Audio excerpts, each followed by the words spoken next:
I'm Dr. Anna Malaika Muhovich Bera, and I am the U.S. project lead for the East Africa conference put on by Global Horizons Incorporated. Tell us about the conference. What about it?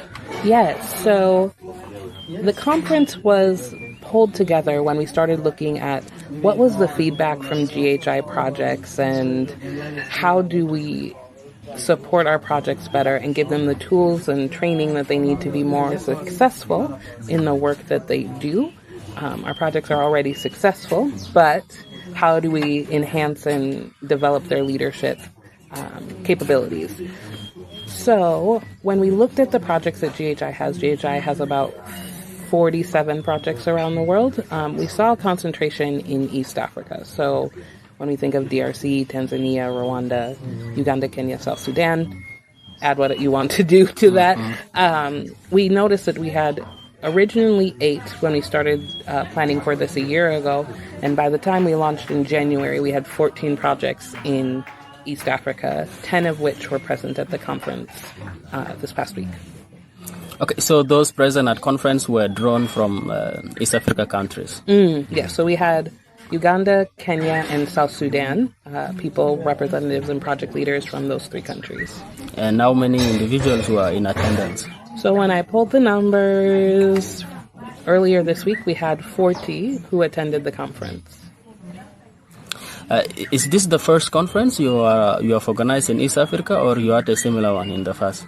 So this is the first one that GHI has organized in East Africa. It was our pilot, it was the inaugural, and we were so excited to be able to do it in an area where we had a concentration of projects. East Africa is our highest concentration area of Global Horizon projects. What specific skills did you provide your project leaders who attended the conference? So we took them along a journey from how do you report, what is your why, how do you tell your story, and how do you make it visible. And then we covered how do you write a newsletter that is going to catch a donor audience, or how do you do that in different contexts, whether it's a donor, whether it is in your community, or you're talking to someone. Then we also covered fundraising and sustainability and working with their U.S. committees. Every Global Horizons project is required to have at least one member in the U.S. on their project team. And then finally, we talked about what is sustainability and strategic planning. Moving forward, what's the plan? Would you extend it to maybe other people who are not your partners? So I think what we're going to do when we get back, and I can't make any promises because who knows what the world will bring and what is available.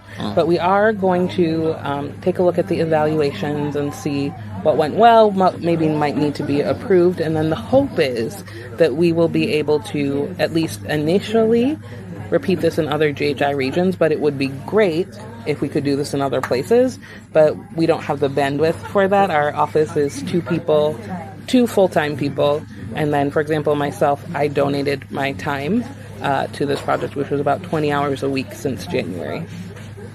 Yeah, anything else that you would want to add that I did not ask you? Yeah, I think it was so amazing to see people get together from 3 different countries to collaborate, to start seeing what are the different GHI projects and getting ideas and who do we talk to, who can help us further our work. And it was exciting to see the leaders in the room grow. As I saw a change from the beginning of the week to now we are actually on safari at Red Chili Camp in Murchison Falls, and being able to see people have really intense conference days, right? We went from 9 a.m. till 8 p.m. and then now we're getting to relax and rejuvenate and see things that some of us have never seen before. Thank you so much for the privilege of your time. You're most welcome.